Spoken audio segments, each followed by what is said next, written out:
Sound.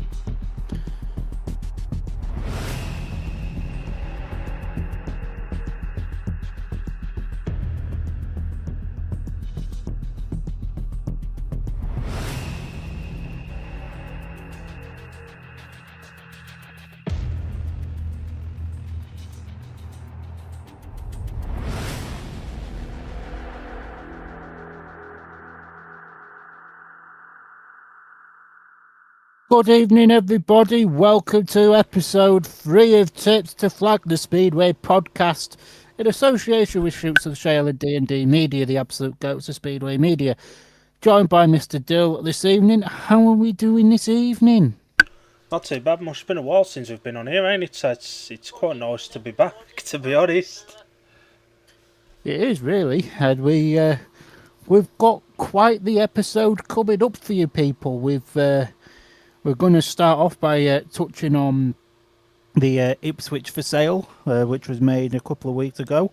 Then we're going to talk about Leicester confirming that they intend to run it in Premiership racing for next year. And then we will cross over to what got said in the Speedway Star today with Josh Pickering, of the Scunthorpe Scorpions, suggesting that if we end up going to one league, he'd much rather ride for Sheffield. We're also going to mention about the delay of the British Speedway AGM. We're going to have an overview of some of the signings that have been made, especially with some that have been made as early as today.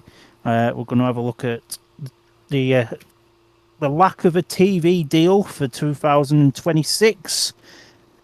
And we've just got a little special announcement to finish the evening off with. Bit of an episode coming up this, ain't it? Bit of an episode. Oh, strap yourselves in, folks. We're in for a longer ride than double EastEnders on Christmas Day. So, as Palmer said there, we'll start off with the announcement that came out perhaps a little bit unexpectedly. Ipswich wrapping up the Premiership title just a couple of months ago, and a couple of weeks ago Chris Lewis decided to announce that he was putting the club up for sale with immediate effect. They put out a statement, and the statement read, "It's with a heavy heart I have to inform our fans that I'll be stepping down from the club ahead of the 2026 season. Following a meeting on Thursday, I've informed my fellow Premiership promoters of my intention to sell the club.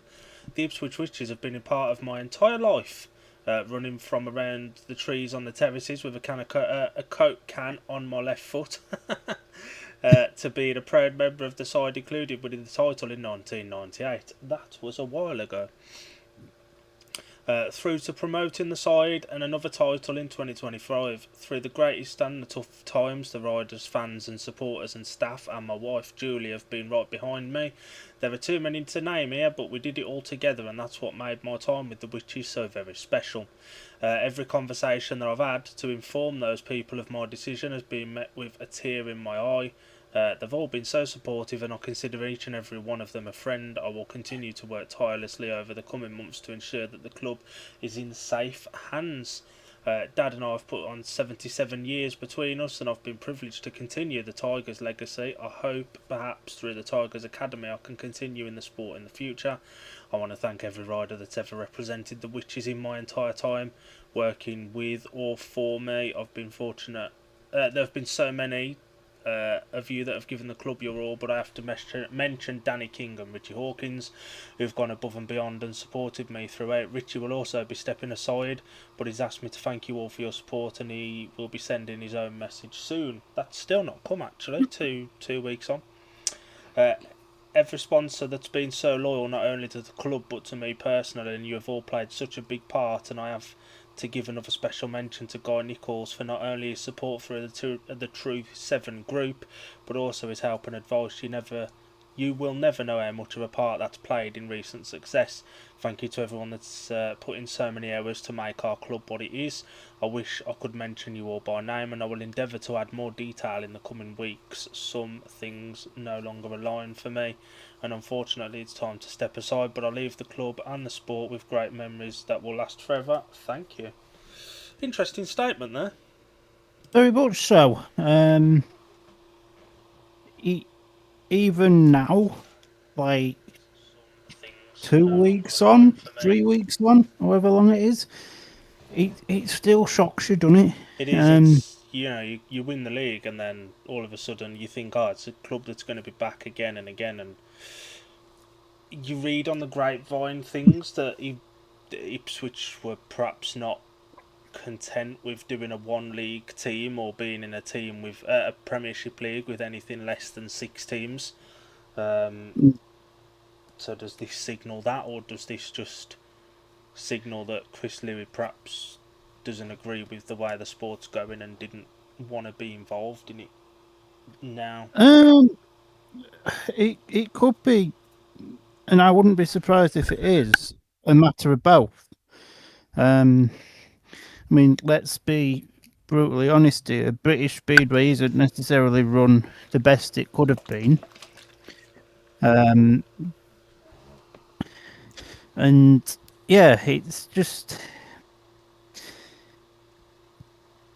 yeah, British Speedway is a bit of a mess at the moment, and I could understand why Chris would want out, but something there's like a bit of a fishy feeling about it more than anything. You think it's come just a touch too out of the blue, and there's a little bit more to it than what's been told to us. There's more than what meets the eye, definitely. Yeah, there's something underlying there that perhaps the general public aren't being told. Yeah, 100%.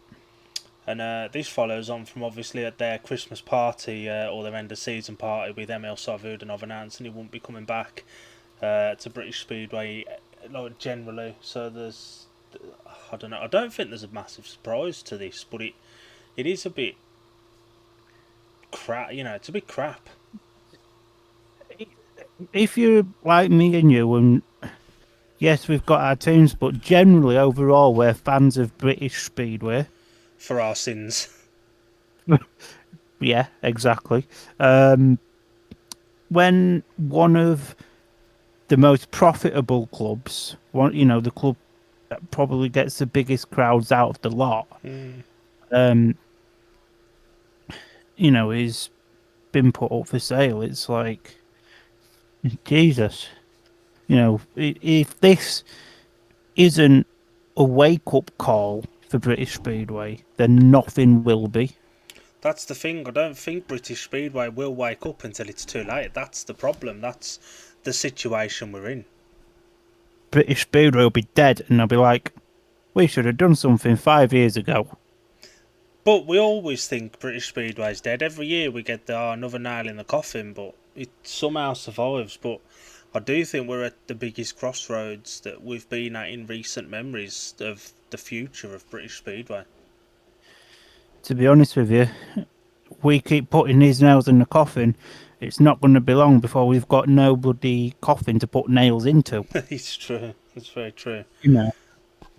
And And I do think that it's a bit of a concern as well. That almost leads us on to the topic of the future of the Premiership as well. Do you think a Premiership can... we've got Sheffield still up for sale. Ipswich are now up for sale. Obviously, Birmingham closed and has been bulldozed since.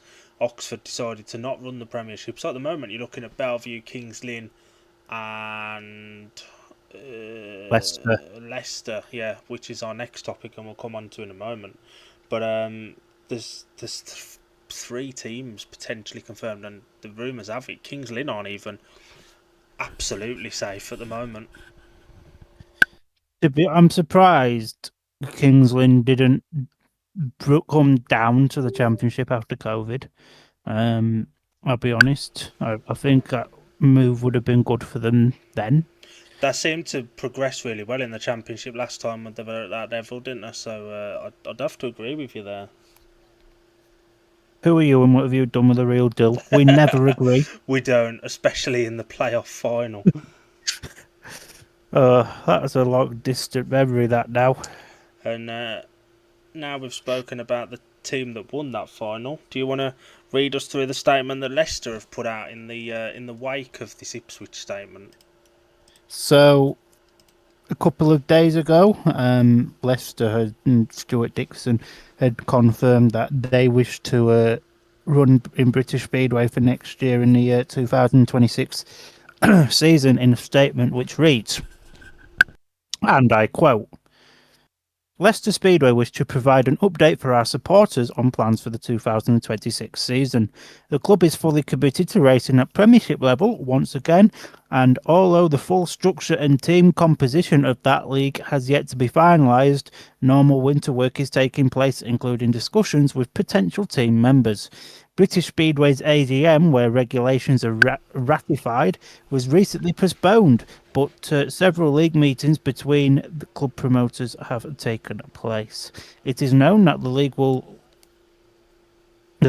take on a different look in 2026 due to the sad closure of Birmingham and the fact Oxford has elected to scale back to Championship and National Development League racing, having previously operated at all three levels of the sport. Elsewhere, champions Ipswich, who defeated the Watling JCB Lions in the grand final, were put up for sale recently, as were Sheffield prior to the end of the season. But Leicester wish to dispel any rumours as to their own involvement as they seek to build on the last two seasons, which have seen them finish as league runners-up on both occasions, as well as winning this year's Knockout Cup. Co-promoter and team manager Stuart Dixon says, I can only speak from a Leicester perspective, but obviously I know our fans are keen to hear what's happening, and we hope things can all be finalised soon. We're having regular Zoom calls with the other Premiership clubs, and there is very much a will to continue with this league. Leicester are committed to the Premiership, along with other clubs which remain from last season, and obviously we're hopeful of satisfactory outcomes at Ipswich and Sheffield. Hopefully the sooner the better for all concerned. We still envisionise that there will be a Premiership next season, although we do recognise time is moving on, and ideally we'd like to have our team finalised and announced, and to be getting season tickets on sale by now. What I can say is we do know the likely structure. The likely structure will be in terms of team building, and therefore tentative talks have been taking place with riders. There are plenty of riders who have expressed their desire to be with Leicester next season, and I'm very confident we will be able to put a competitive side together once again. So at the moment, on behalf of myself, Paul Cairns and Jen Crossland, we thank everyone for their patience, and we hope to have some more news in the near future. It's a brave statement to make, isn't it, that? Especially when we don't know what structure the league's going to take or whether there will be a Premiership, which will lead us on to our next topic in just a little bit. But at the moment, the Premiership likelihood is very much up in the air. It is, and obviously, we've heard the talk, even since the end of last season, to be honest, of there just being one big league, and if you ask me, that is definitely the way to go. But maybe, should one big league have happened after COVID? Possibly, there is an argument to be made for that. COVID felt like a natural reset for British Speedway as a whole, didn't it? After missing the 2020 season, what I think it was, weren't it? And Yeah. it felt like a natural place to stop and look back. But since then, we've had a good deal of big names come back to British Speedway. The issue is the crowds have dipped off. Certainly, the season just gone, the 2025 season, crowds across the board were down. It was, and I mean, look, I'm not one to point fingers at why. There are several reasons as to why crowds have dipped. Obviously, we're in a cost of living crisis at the minute, and people have got better things to spend the 25 quid on these days. But it's very, very concerning. It is, and the product doesn't go up as such, but the price does. The product stays the same, but the cost goes up, and it's generally, riders. The cost for riders goes up, so in turn the cost for the public goes up, and it's one of them. If people weren't coming when it was £22 a meeting, some Premiership clubs charge £24-25 a meeting the last couple of seasons. If they're not going to pay 20 or 22 quid to come and watch it, they're certainly not going to pay 24-25. Absolutely not. And I mean, I'm just saying from my own sort of family perspective. I know I work at Scunny, so I'm very fortunate to get in for nothing there. But there's like, I'll take my nan for example, who's absolutely loaded. She says to me every time I go around and see her, I ain't paying 20 quid to get in. I ain't paying 20 quid. It's like, yeah. Yeah. It's ultimately Speedway. It's the fans' sport. The promoters are fans of the sport themselves, but it's up to them to try and enhance new supporters in. Some clubs are trying it, like the kids running races at Workington, Plymouth, Scunny, and Glasgow. I think doing. Glasgow do it as well. Birmingham did Centre Green Entertainment for the couple of seasons in the Premiership, and they did it at Championship level as well. They always had something going on the Centre Green for the kids. That's who you need to keep invested, isn't it? The adults ain't going to be around forever. You need to get the kids invested while they're young, so it'll follow them through life, almost like it did with you. Yeah, exactly. And I want, if I am to have another generation, I want Speedway to be there for that generation. But the way it's panning out at the minute, Speedway ain't going to be here next year. It's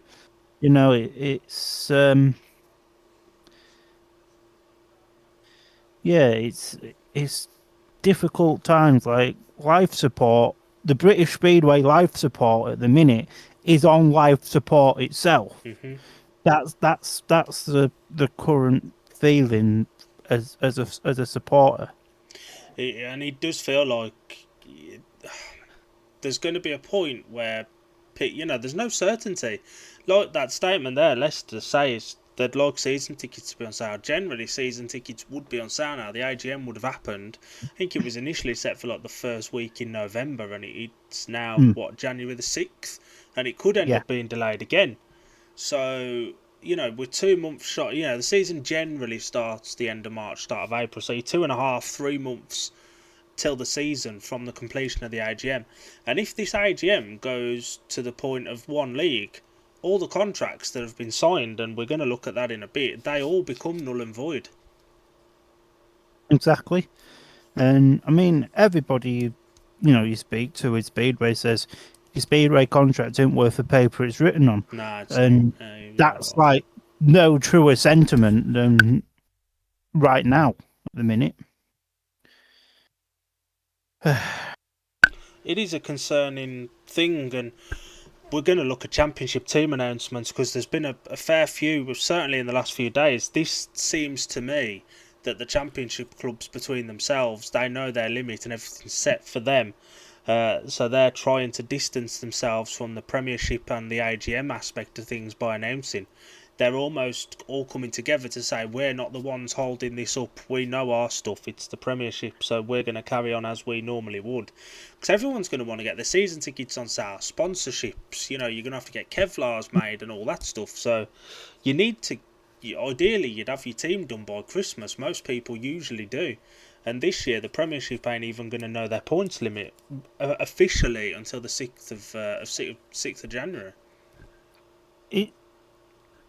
It's a crazy time we're living in at the minute, and but to quote Jamie Swales in the Speedway Star, literally last week, his words was, "We know what we're doing in the Championship. The Premiership is holding up the AGM.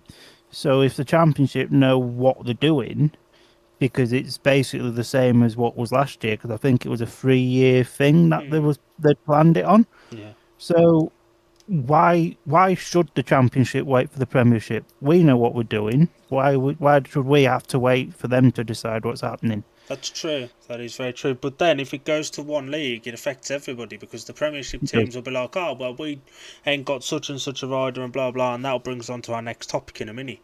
But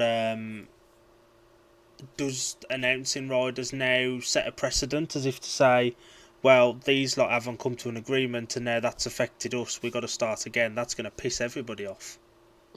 Yeah, 100%. Yeah, it's something that they just need to get their heads together and sort something out soon. And now we're on to the other one. Scunny broke the internet almost as far as Speedway goes a few weeks back when they announced the signing of Josh Pickering at number 1 on an 11.6 average.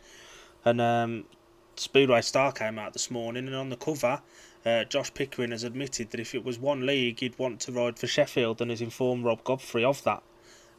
What are your thoughts on that one? It's not a massive surprise, to be honest. It was more of a surprise that we had signed Pico, even though we was told by another member of the team weeks ago. We just never believed him. It's true. But yeah, I'm not overly surprised. I mean, Pico, he's a cult hero, isn't he, at Sheffield? Mm-hmm. You know, the supporters love him. He's been the captain there for about 2 or 3 seasons. Yeah, he's part and parcel of the furniture at Sheffield. So I can understand his reasoning behind it. However, from a Scunthorpe fan perspective, that's a massive kick in the meat and 2 veg. Mm-hmm. I respect the fact he's been honest about it, and he said what I think everyone would expect anyway. But I also think that it is a kick in the nuts if you're a Scunny fan, to hear your number 1 that you're so excited to welcome to the team, and he said that if it goes to one league, like, thanks for the opportunity, but out of a dirty, I'm off back to Sheffield, and you can sort a new number 1 out. It isn't ideal, is it? It isn't, and at the end of the day, there isn't really the number 1s out there either, especially at a championship level, that aren't already taken. Mm-hmm. And then it comes to, well, if it were to be one league, where do you find a middle ground? Riders like Brady Kurtz, who's already come out and said he would not be able to ride in a one league British Speedway. Where do you find your middle ground? How do you try and not ostracise every Premiership rider that's too good or not based in England enough to be able to do a full Championship style season, because it could be any day? No. And again, this is where, excuse my French here, but this is where British Speedway really needs to wake the fuck up. Mm-hmm. We've got yes, all right, we've got the British Youth Championships, but they're not as brilliant as what they used to be back in the day. We need to somehow enhance more people to try Speedway, to think, oh, this is pretty cool. I wouldn't mind making a bit of money out of doing this, because at the minute, And this is no disrespect to the youth. I think the youth we've got is great, but we just haven't got enough of them coming through the ranks yet. Yeah. You know, and I mean, yeah, we need to be providing more opportunities for British lads. You know, we'll take Scunny for example, right? We've got a mini track. We've also got a motocross track up the road. How hard would it be for us as a speedway club to go to a motocross track when they've got a motocross event on? We just go to the ride and be like, here's a voucher for a free go on the mini track on a speedway bike. You know, and if they enjoy it, great. Have another crack. Try and enjoy it more. But we haven't, as a country, we haven't got that facility up and down the country, which is what we need. It is. It's a worrying time, just in general. This isn't just for the Premiership. This is for the sport as a whole, because the Premiership not being able to come to an agreement and not having the riders as well will have a knock-on effect on the Championship, and it will be completely out of the Championship's control. And I think if it becomes one league at this point now, certainly on January the 6th, you know, it's a long way away yet in the grand scheme of things, and it's a very short period until the season after that. You know, all your Championship clubs have signed riders, and then they're going to be told, oh, well, that's not worth the paper it's written on now, rip it up, and they can talk to anybody. You're going to piss a hell of a lot more people off than the 4 or 5 Premiership potential clubs. Yeah, exactly. British Speedway should have seen COVID as a chance to press the reset button. You know, 2021 was the year we should have gone to one big league, not 2027. If we've got enough clubs to have one big league in 2027. That is true, yeah. There does seem to be more clubs closing than anything. There is the odd one that opens up, you know, this year. Well, last few weeks we've had the announcement of Buxton coming back, and that's a bit of good news. But for one club coming back, we've got Birmingham gone, Sheffield and Ipswich both up for sale. So one's come back at a lower league of Speedway, but 3 Premiership clubs potentially have gone. But again, right, and I don't mean this with any disrespect, and being a Championship supporter mainly, I don't think British Speedway necessarily needs these big names to come. Like, as someone that goes and watch it, like, obviously, well, as you know, we watch a lot of Premiership meetings on the TV and on the BSN. We watch a lot of Championship. I've travelled to a lot of National League meetings, and the best racing I've seen, I've said this many times, the best racing I've seen has been National League meetings at Leicester. Yeah, we've both said this, haven't we? That some of the best racing. There's no prima donnas. There's no people on guarantees. There's 7 youngsters going out there giving, you know, balls to the wall in the hope for peanuts in comparison to some of what their Premiership counterparts will get. And they're not on a guarantee for turning up, and they're not having travel. Well, part of their travel may be paid, but they're not having flights and all that paid for. You know, it's the bare minimum of Speedway, and you get the most passion and probably some of the best racing. 100%.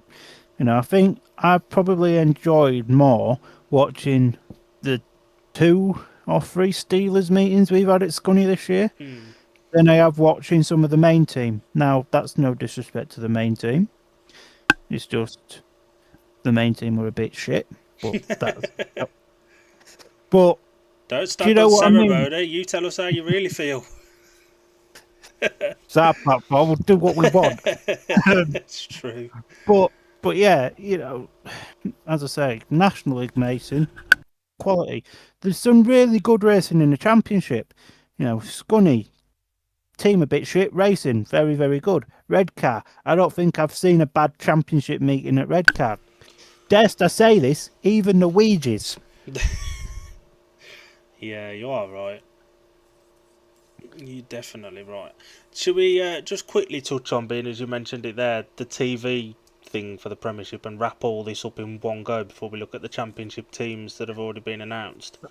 That sounds like a Very good idea. At this exact moment, obviously we don't know if there is a Premiership, but we do know confirmed that the TNT Warner Brothers TV deal ended at the end of the 2025 season. So at this exact moment in time, there's no domestic TV deal to show British Speedway. No. And that, again, is another concern for the Premiership. I mean, I've seen numbers and everything based on, Facebook posting the BSF, the ultimate source of Speedway information. But the large part of a Premiership club season is TV money. Mm-hmm. Without that TV money, how can Bellevue afford Dan Bewley and Brady Kurtz? Yeah. How can Ipswich afford Jason Doyle? Shut the run. It's concerning. And I think the issue we've got as well is it's always on subscription-based services, your Sky Sports, your TNTs, your BT when it was on there for a while. It's always on paywall kind of platforms. If you stuck British Speedway, even if it was just, put it on for a season on a challenge or a quest or, a Channel 4 and ITV, something like that on domestic TV where everyone has access and you'll get your casuals just flicking through and Bit of Speedway will watch this.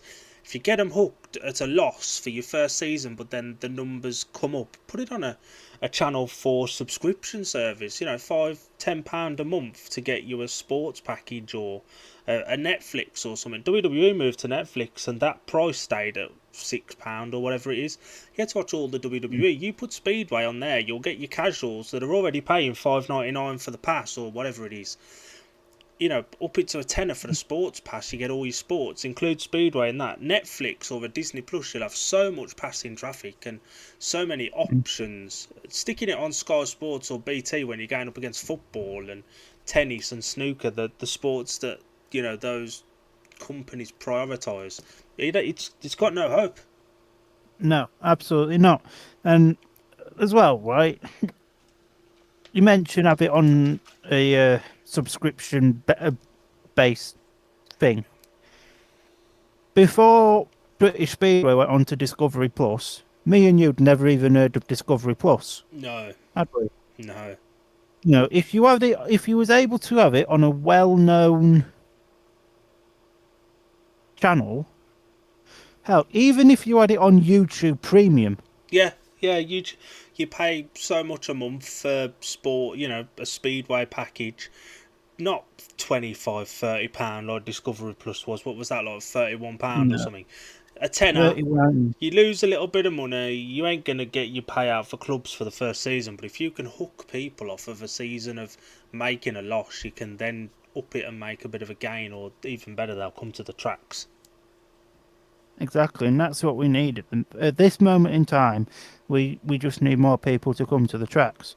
But that goes on to another thing. A, obviously, no TV deal doesn't help. B, the sport isn't advertised enough. It isn't promoted enough. It's not, no. It's promoted in the places where people already know. It's like the Premiership Media Day was always done on British Speedway's YouTube channel.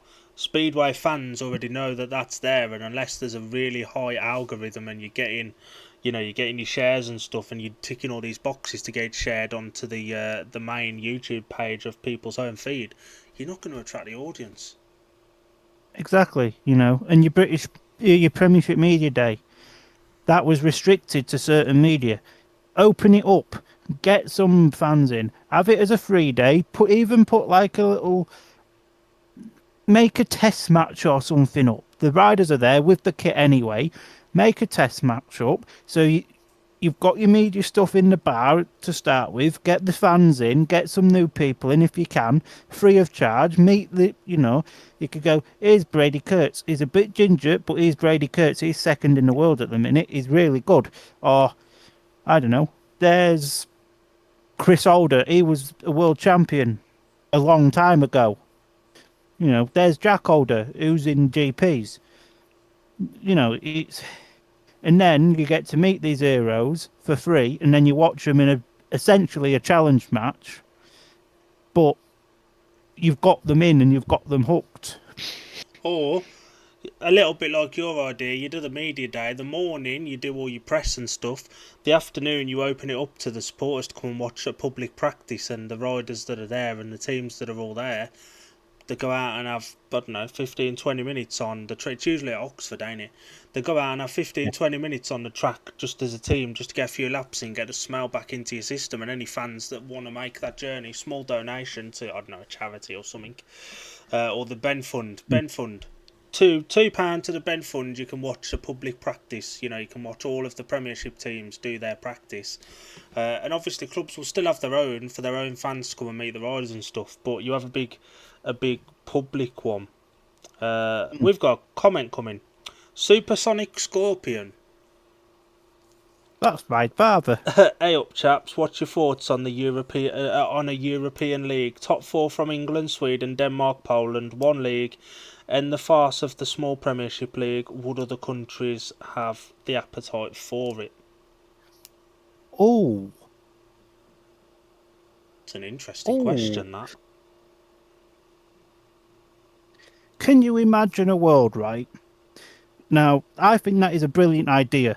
But can you imagine a world where you've got Torren, as an example, with, I don't know who rides to Torren, but Emil Seifutinov and Robert Lambert, versus Kings Lynn with Jan Kvek and Chris Harris and Niels Christian Everson?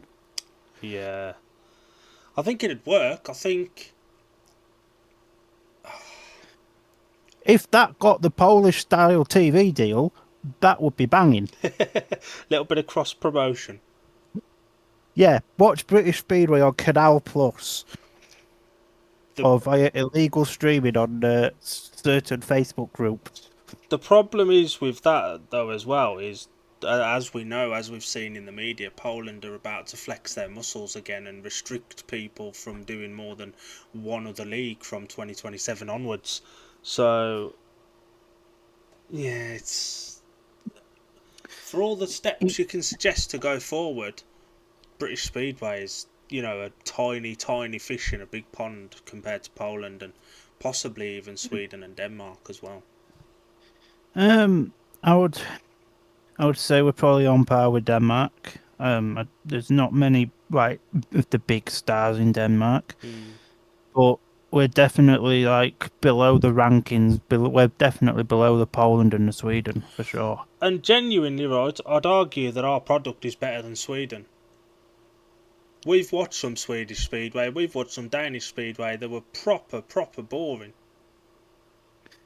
It wasn't the best, was it? But yeah, no, the British Speedway product in general is all right, and dare to say, compared to certain other sports, especially, I'm going to take Scunny as an example. Other sports that we've got here, Speedway's relatively cheap. Mm-hmm. So, you know, I think, but again, it all depends on what you feel as though you get your value for money for. Like I've said many a times at Scunny, it feels like you've paid your money, you've had 15 races, now F off home. Yeah. You need to put a proper show on for your audience. Yeah, that's true. So on to your father's idea, maybe a slight thingy off for the moment, but it could still work. What if it were an under-24 European League? Because your under-24s don't get many you know, your less experienced younger riders in Poland certainly don't get as many meetings. So if you stick 4 teams of under-24 riders, your Dan Thompsons, your Joe Thompsons, your Leon Flints, your Anders Rowe, people like that, put them in, get them the experience against other countries under-24s, but also you've got more chance of Polish under-24s or Swedish under-24s coming into race in Britain than you have your Bartosz Marsliks and your Patrick Dudek. So give them a taste of British tracks and give British riders a taste of those tracks. Exactly. And overall, something like that could only benefit both Britain and Poland. And the other countries, yeah. And Denmark and Sweden and everything. That idea, for me, is a win-win-win-win situation. It gets them the meetings, because they're not going to get the meetings that they desire being in a squad system in Poland or Sweden or Denmark. And Just sitting on the sidelines watching every week while everybody else goes and gets paid, that would be boring, wouldn't it? and let's be honest, if they're just riding in the Championship League in the UK, they aren't going to get the meetings either. I think we had they're about not. 10. We had about 10 home meetings this year at Scunny.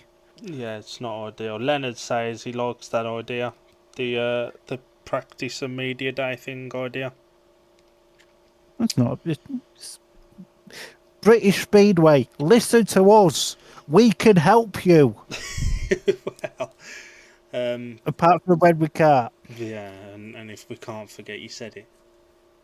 You know the score, Bush. But I do think there's better ways we could be. It's just copy and paste every year. It's the same old shit. It's like, we survived last year. Rather than being proactive and going, how can we make it better? They're just reactory and they go, well, we survived, so we'll just throw shit at the wall again and it should stick. Exactly. There's only so long you can do that for. There is. And the way it's going at the minute, it ain't going to stick for much longer. Yeah, it's not going to stick for much longer, is it?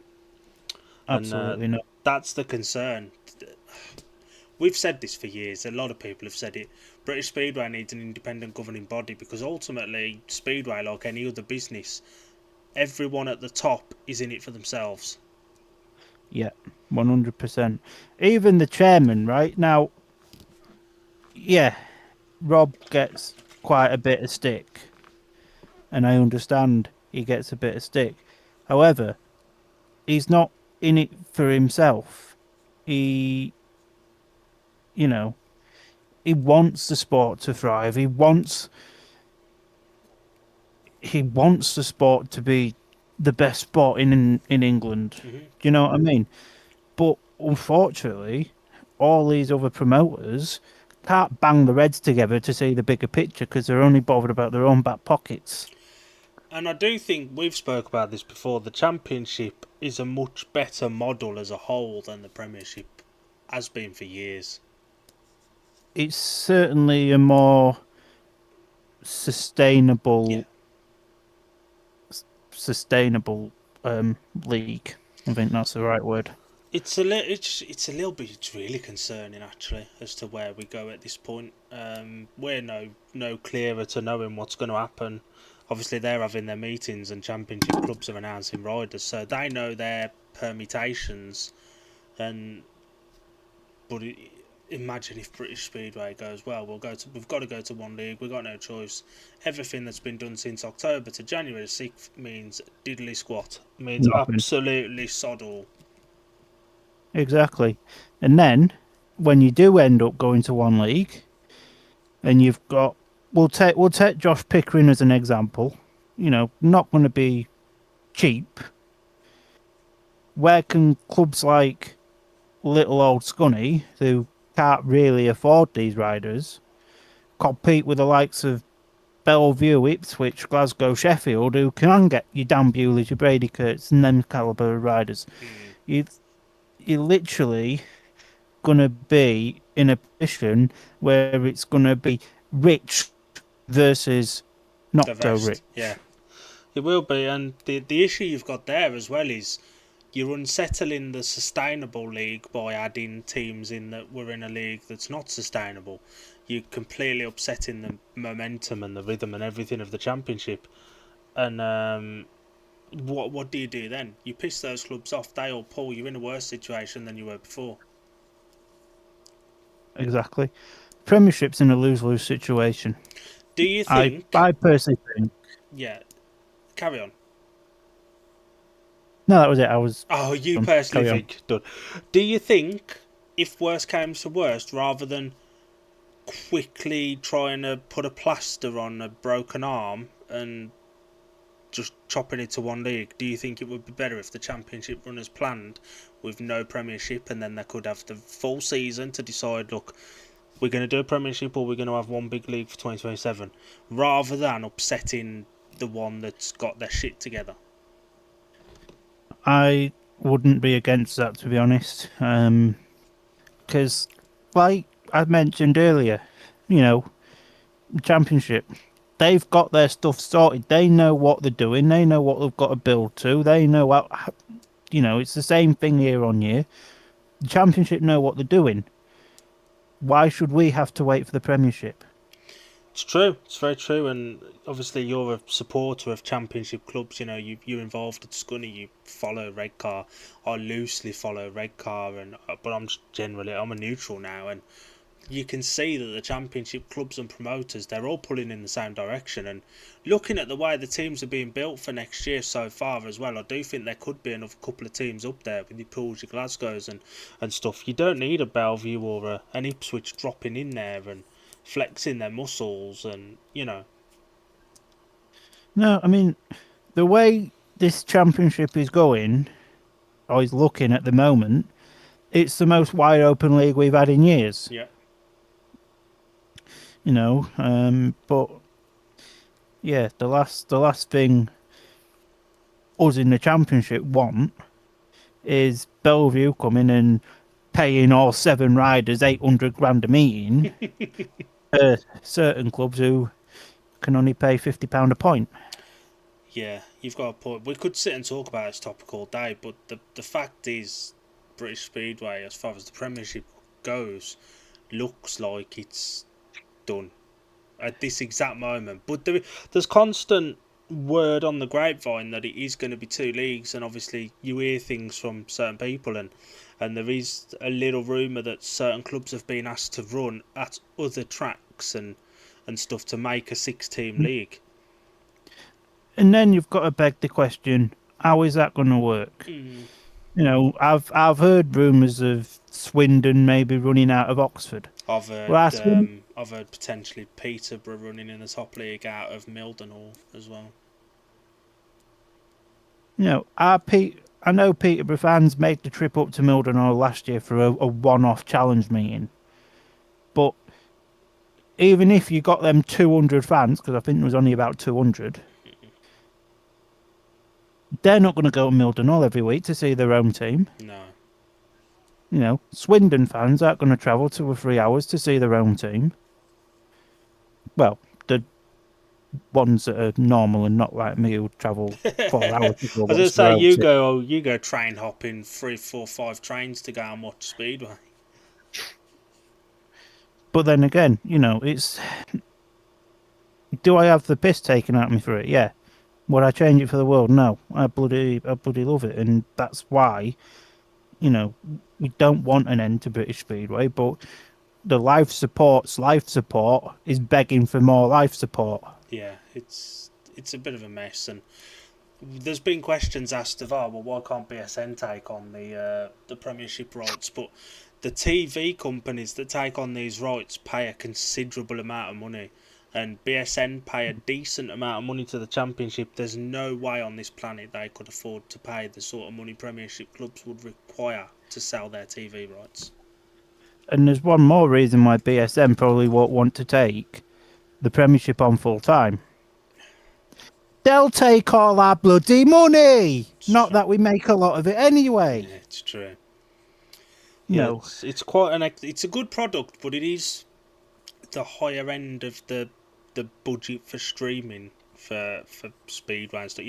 For the money you pay for BSN, a couple of pound more, you can get a month's worth of Sky Sports and stuff like that. And it's like, we're Speedway fans, but look at all the different sports you get on Sky for around about the same price, and it would only increase if they got the entire rights to British Speedway. Yeah, 100%. Hopefully a resolution can be reached. It's very much up in the air at the moment. The little drips of information that are being let out are generally positive sounding, but you can't really judge that too much until January 6th has been and gone and everything's signed off and an announcement is made. Teams that are announcing riders now have no idea whether they're going to have said riders come January 7th. Exactly. It's yeah. It's concerning. It's a very worrying time. We were going to have a break, but should we just go straight into the team announcements that have been made so far? So, yeah, let's have a look at the team announcements for now, because let's be honest, there's no doubt that in a month and 3 days' time, they'll be obsolete. There's every chance of that. So we'll kick off with Berwick, who have announced 2 riders so far, and we know 1 rider that's leaving them as well. 2 riders, actually, that's leaving them. Jonas Jeppesen and Sam Hagen both depart from the 2025 team. And Peter Kildemand re-signs as the number 1, with clubs only being allowed 1 rider over an 8-point average. And Nick Morris has also been retained on a very respectable 6.86 average. He's a bargain for that number for me. That is a bargain average up for a rider in Nick Morris's calibre. Mm-hmm. So, very, very strong start to team building up in Berwick. And, yeah, I mean, obviously I went up last year, and they're 2 very big fan favourites up at North. Yeah. So fair play to them. And those 2 riders of the 40-point limit take up 14.91 points, which leaves Berwick at just a shade over 25 points for the remaining 5 riders. So I'd expect Drew Kemp to be in there on a 7.9 average with his British reduction, and that's a very good top 3 then. That could be the best top 3 in the league. Depending on how their bottom end is built up, that has the potential. We say this a lot about Berwick. There's always a potential, and there's always an injury or a rider that just can't be arsed or something, and then it throws it out the window. But that team could challenge for a playoff spot. Berwick, for me, Scunny always used to be known as the Cinderella Club. Mm-hmm. Nearly there, but not quite enough. Always the bridesmaid, never the bride. That's so odd. Berwick, for me, at the moment, are that team. Mm-hmm. They're just... like, every single season they put a team together, you look at it, you think, that team will make the playoffs. Yeah. But there's always something that says, you're not making them playoffs, pal. Yeah, that is true. And it's usually an injury. The season they had Rory Schlein and he got injured, and that was almost that, I suppose. And last season they had a really good team, and Craig Cook decided he couldn't be arsed, and then he got banned, and then he just left. And long COVID. Can't forget the long COVID. Long COVID, yeah. We move up right up to north to Edinburgh now. Glasgow fans weren't happy about this one when it was announced. Dan Thompson switches from Glasgow to Edinburgh with the 8-point, only 1 rider over an 8-point rule. Dan Thompson, it was either a choice between him or Chris Harris for Glasgow, and they obviously opted for Chris Harris. They were always going to. Dan Thompson switches to Edinburgh as their number 1, and the other announced rider for Edinburgh so far is Geordie Loftus. Geordie Loftus last year, I know he didn't score a lot of points. Geordie Loftus for Edinburgh last year was a success story. Mm-hmm. So that seems an obvious fit. It's difficult to come in halfway through a season as well, so I think that was always the plan. Get him half a season of experience, bring him in for this year for the full season, and just let him go, and he'll use what he's learned. Because at this exact moment, there's no new or new clubs coming into the Championship or any clubs leaving at the moment. So he's been to all the tracks already. Exactly. And Dan Thompson is pretty reliable. He really stepped up last year at Glasgow. He did, yeah. I see no reason why he can't have another successful year. And he can ride a small track. He stepped up at Glasgow last year on that big circuit, but he also stepped up at Plymouth the year before on the tight Plymouth circuit. So he can ride big and small tracks. And he's, he raced Ipswich this year and last year as his home track in the Premiership. So he's got vast experience on any sort of track. So I think he's going to be a lead from the front. And Edinburgh haven't really had that since Josh Pickering left the year before last. No, and to be honest, right, and this is no disrespect to Edinburgh. Since Pico left, they had their best year in ages last year. Yeah, they had a more balanced year, didn't they? 100%. And I think Dan Thompson could lead that team again. I'd expect Paco, Seji, Jonathan Grant, I think, will be back. Victor Palavara as well, away from number one. I'd expect to be back there as well. It could be a very, very good Edinburgh team, and that's also a team that if the expected team is back, that could be a playoff team, and they've got a shade under 30 points left to play with. 100%. That could well be a very, very solid Edinburgh side. Moving from Edinburgh to a side I really rate for this season, and I hate to say it. This Glasgow team has confirmed the points limit to us as well, because the Glasgow team total is 39.88, and it's been very smartly built. And I do have to say I respect Glasgow for this, because again they've gone down having multiple British riders. This Glasgow team has 5 British riders in it, which also helps Glasgow, because it comes in with the 2.5% reductions for their averages as well. But it's they're not thick. They're not. No, well, Alan might be, but you know.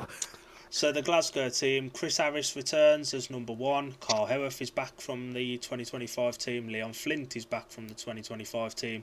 And Freddie Hodder is back from the 2025 team. Confirmed riders leaving are Dan Thompson, Vlad Nagel and Max Perry.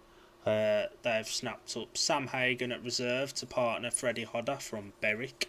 The last 2 team building windows now, Glasgow have rinsed Berwick. Last year they took Hodder from the 2023 season. This year they've took Hagan. This year they've took Hagan from the 24 season. They took Hodder, and this year they've took Sam Hagan from the last season's team. So basically, if you're going to be a reserve at Berwick this year, you know you're going to be at Glasgow next year. And they've added the very exciting pair of Mario Hausel, who stole headlines in SON2 for Germany, and Kevin Yule Pedersen, who we watched in a meeting at Poole, and it was bloody fantastic. I watched Kevin Yule Pedersen as well in that 4-team tournament memorial meeting here at Workington. Mm-hmm. He was absolutely fantastic in conditions that was very far from ideal. Yeah. It was pissing it down, and he rode the track like Josh Pickering rides any normal track. You know, that is a team that, dare to say that, I almost wish that was my team, because that's a team that will win your meetings. It's a team that's going to excite you. And yeah, it's just got a bit of a wow factor to it for me. Yeah, it is a good team. I think it's a team that's going to win comfortably at home. I do suspect there may be a couple of away losses in there as well. On your more trickier Pools or Edinburghs or Plymouths, I think there could be a loss or 2 in there. But I think that's a team that will go unbeaten at home. Cammy, if you're listening, pal, we will accept our checks in the post. And that they had a really interesting way of announcing that team as well, using the traitors format, and it was something different. You always look for something different. That was something different. I can never unsee Cammy in a wig now. Cammy Winkleman. Old fucking Cammy Claudia. Oh, scary. That's a very good team, and that team total comes in at 0.12 under the 40-point limit at 39.88. So there's potential there. Dan Westlake, Massive. I love you, Daniel, son. Your pal. What boy? Oxford, who have this morning announced the obvious return of Sam Masters, but just a couple of days ago announced the rather surprising signing of Anders Rowe from Poole. Good top 2 to have for Oxford, that.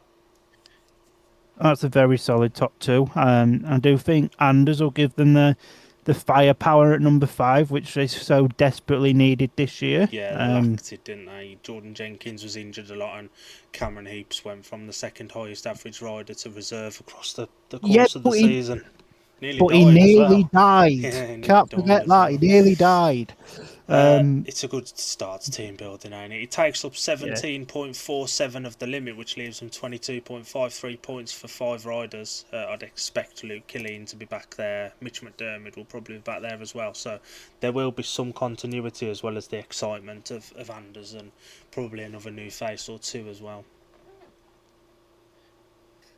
Dan Westlake's just sent me a text. Can you stop waffling shit now, please? I'm trying to focus on the TV soaps.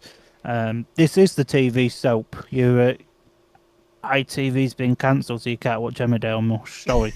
This is miles better than the TV soaps. Yeah. Oxford, what do you reckon their chance? They had a very bad season in 2025. By Oxford standards, it was a poor season. They had the out-and-out number one. They just didn't have the backup. I think Anders definitely gives them that backup. And I'm very intrigued to see who else returns. I'm kind of hoping Mitch McDermott goes back there because He will be. He'll be there. he's another rider that can easily this year step up to be their third heat leader, especially at home. And obviously they've also saw the confirmation of Jordan Jenkins not going back. I think that works out well for all parties, to be honest. I think Jordan Jenkins might be announced within the next 24 hours. And we'll come to that in a few moments. Plymouth now. Here's one that old Daniel, Westlake and Winchester will be interested in. So far confirmed, Danny King and Scott Nichols. That's some bloody experience at the top end. You can't ask for a better top two than that in British Speedway, can you? No. And again, I hate to say it because it's about Plymouth, but last year was a massive breakout year for Plymouth, and they showed intent, didn't they? They showed intent with the signing of Nicola Clinton. Yeah, 100%. And for the first time in years, they had a number one that turned up. He wasn't always brilliant, but he turned up when he could turn up. Yeah, exactly. I think this year, though, in Danny King and Scott Nichols, Danny King's more than likely going to stay in the UK. And obviously, Scotty Nichols stays in the UK. So you've got a solid 1 and 5 there that are going to be there week in, week out, week in, week out. Sorry, we don't do weeks in Speedway. Month in, month out, month in, month out. Yeah, you've got a point. The only concern I would have if I were a Plymouth fan was Danny King, I think it was the Star a couple of weeks back, saying that if British Speedway didn't have a Premiership or enough fixtures to satisfy his comfortability to just race Speedway, that he would retire from Speedway and go and get a normal job. I think some mention being a fireman, didn't there? Yeah. So that would be my only concern. If it is only one league or there's no Ipswich or Danny King doesn't get a Premiership team, does he then call it a day, which would have a direct impact on Plymouth? Exactly. Who knows? I'm sure we'll find out on January the 47th, 2029. Westlake has just said the riders yet to be announced. 3 of them we know, Mr. Westlake. It comes with the perks of being Ben Barker's media man. Ben Barker likes to tell us stuff like that. Yes, he does. But that's a decent Plymouth team so far, and you had the riders that were expecting to be added there, and at home that could go unbeaten. That could be a team that doesn't get beaten at the Coliseum, and that's a start for Plymouth.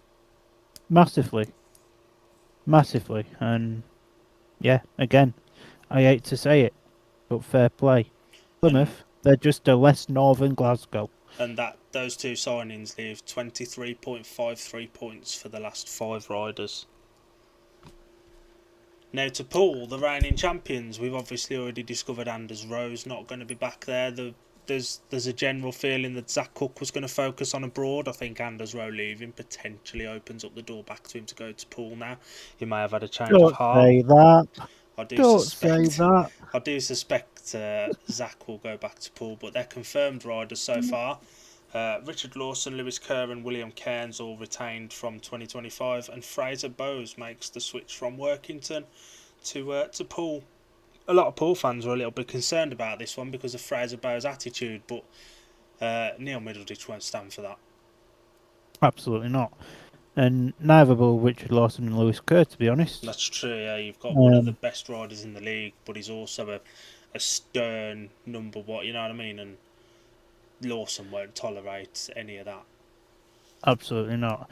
I do think Fraser going to Poole will be a good thing for him, because obviously with my Workington connections, you get to hear a bit about how riders are, and Fraser Bowles was a bit of an arsehole towards the end of the last season. Yeah. When you go to a place like Poole, that don't take no shit, they expect excellence, and if you're not showing excellence, you're easily shown the door. So this could really be the kick up the arse he needs. And he does need one. The way he acted with Workington at the end of the season was unacceptable. But again, Midlow and Danny Ford, Matt Ford to an extent as well, with him still keeping his eye in, they won't tolerate Fraser Bowes' attitude. Absolutely not. And I don't think Fraser Bowes would go in there with that attitude either. I think he'll go in there looking to prove a point. He's been signed for a reason. He's got the talent. We've seen that. And if he can check that attitude, he could be at Poole for a little while to come. Poole do like a good Aussie. They do. And those four riders take up a total of 25.79 points, which leaves 14.21 for the remaining three riders. Zach Cook and the expected Cooper Russian signing would still leave a shade under 5 as well. So that could be very Zach's good. coming to Scuddy. Don't think he is, pal. I ain't going to lie to you. I've got it in my head he is. Rob Godfrey told me so. I don't think he is. Redcar haven't announced to this point. Redcar will be announcing their team tomorrow night at the Christmas party. We know what the team's expected to be. It's a potential team, innit? I think that team's got the vibe of it's going to be really, really good at home, but it'll take some Tonkins away. Yeah, it reminds me a little bit of the Glasgow team. It was a straight choice between Danny King and the expectation of Charles Wright staying there. I think Redcar win the race to retain Jody Scott. I think Oxford will have tried to get him. I think he'll stay at Redcar. I think that's a place for him to be. And as you touched on a few minutes ago, we expect Jordan Jenkins will be announced in 24 hours or so. I think that's where he's going to be. He was an absolute hit with the Redcar fans, and he's always been good since going back there, even as a visiting rider. He seems to really enjoy the Echo Arena. Who doesn't these days? It's true. Even I enjoy it as a fan. Talking of you being a fan, we move on to Scunthorpe, who have lovely. who have announced Josh Pickering on the mere average of 11.64, along with Ryan Ingram making the step up to championship racing. Obviously a D&D Media sponsored rider, so we've got a vested interest in Ryan, and I think he'll be fine in that team. Pico's a good person to have around. The riders that are expected to be there as well. I think Ingram's in safe hands. I'm excited to see Ryan's progression this year. He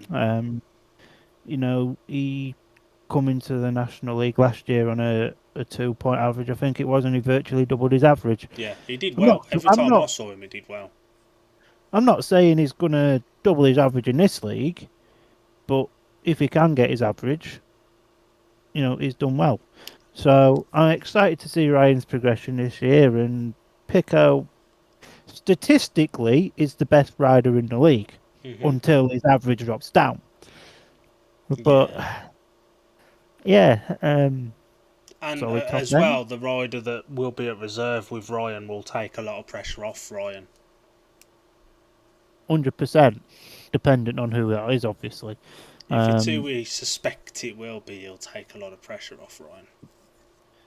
But yeah, it's again, I do feel as though it's a team that if the team is what I expect it to be, it's virtually the 2024 team with minor changes. It's got an out-and-out number one in it, like you had with Dougie back then.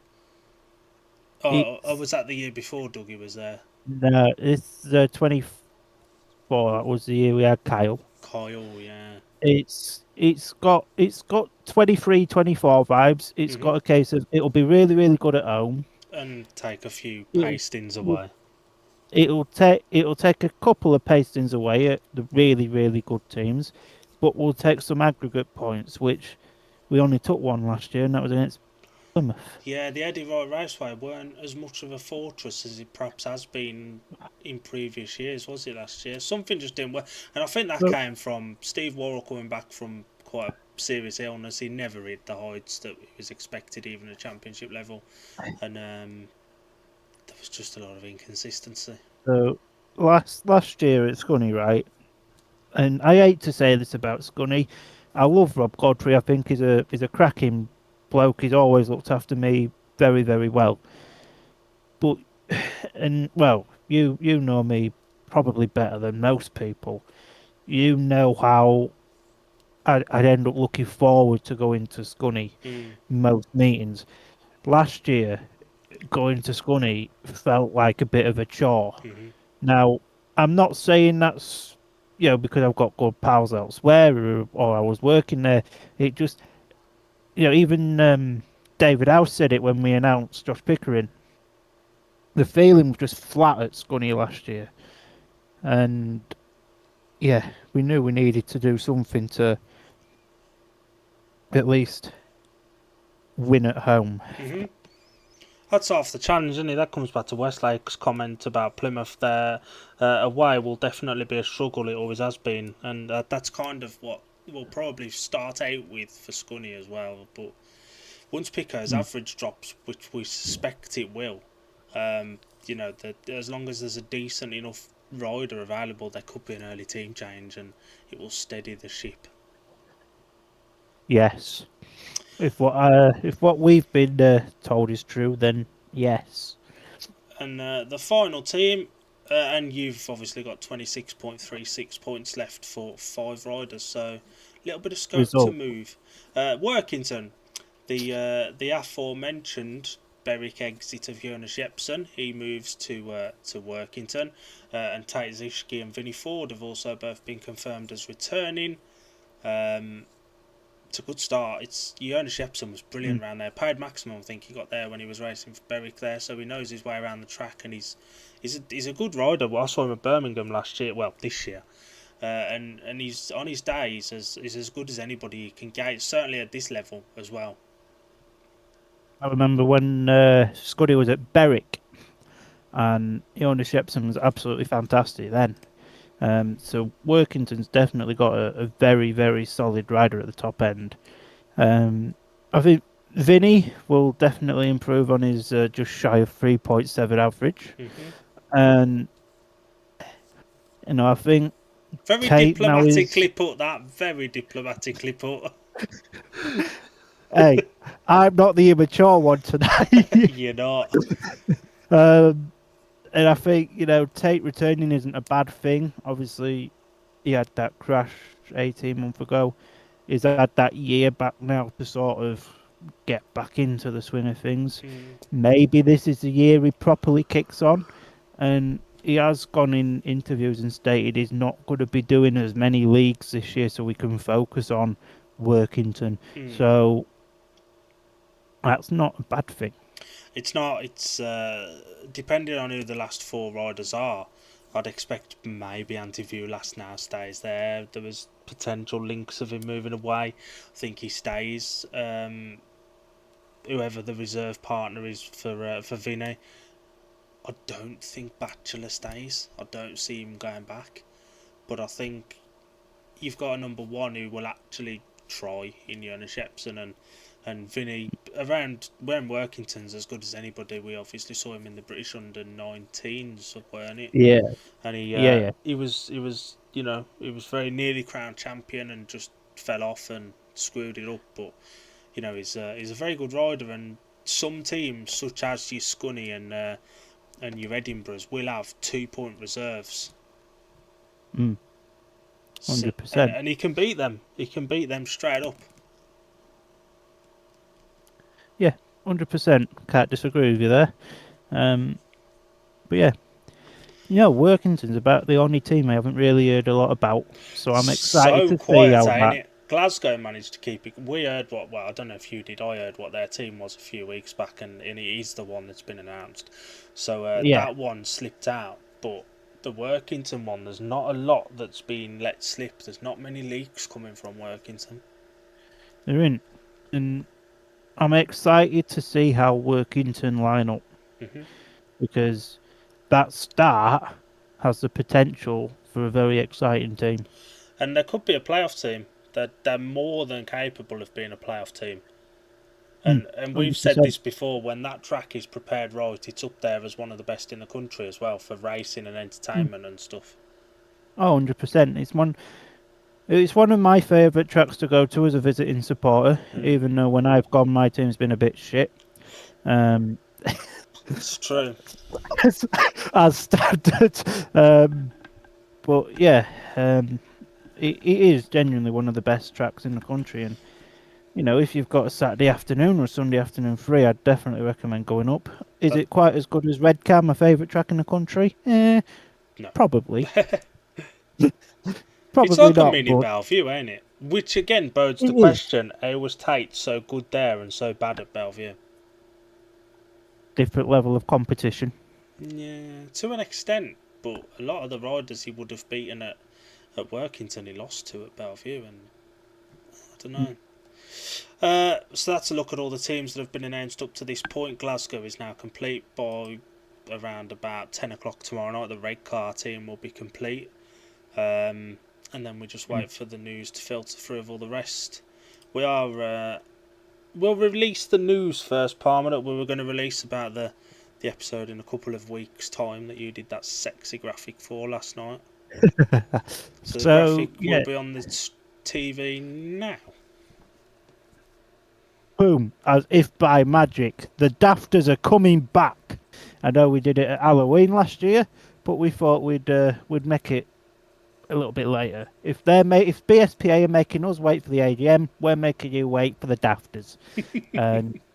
Which, if you don't know what the Dafters are, it's just the BAFTAs, but it's Speedway related, and it's two daft lads talking about it. So, yeah, so the Dafter Awards are coming back Thursday the 18th. That's 2 weeks today. So, get some Christmas booze in, because we'll have a Christmas drink as well. Why not? And it'll probably be around about 10 past, 7:15 start, and it'll probably go till about 8, something like that. We'll probably get a couple of pals in maybe to have a chat about certain things, obviously certain riders, certain clubs and stuff like that. We'll sort that out close to the time.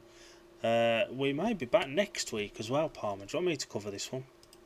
Go on then, I'll let you cover that one. So we're at the moment we're working on getting an exclusive interview with a promoter for next week, with regards to all the goings on at said club. We can't really go into too much detail about that at the moment because we've not confirmed a date or a time or anything with them yet, but we are working on it. They've agreed to come on. It's just when we can sort a date and time out. The hope for us will be that it's going to be next Thursday.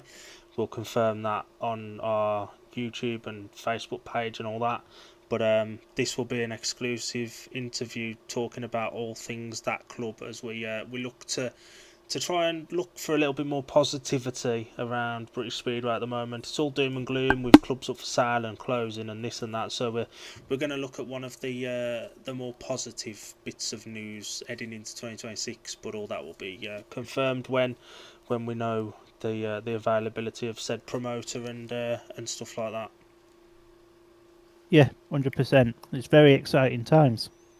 And we will have some interviews with our riders that we're working with. A couple of them will be coming on through the winter as well, into January and beyond. And if there's anyone you want us to chat to, drop us a message on our page. Just be like, oi, get this fella on, get that fella on. We can't speak to all of them. We don't just want to become an interviewing people channel. But, you know, for an odd occasional episode, we do want to speak to official people within the Speedway as well, be that riders, promoters, refs, you know, things like that. And if anybody does decide to message us to say get him on, may we ask, please be realistic. There's no way we're going to be able to get Bartosz Marzyk and Brady Kurtz on our little platform. They'll make us pay our money. Do you want to wrap us up for this one then, Mush? We've gone longer than we expected, 1 hour 19. So that was the third episode of Tapes to Flag, the Speedway podcast. Thank you ever so much for joining us on this Thursday evening. Have a splendid evening. Have a splendid weekend. If you're at the Redcar Christmas party tomorrow, please feel free to buy me a beer. If not, we'll see you very soon. Have a splendid evening and have a splendid weekend.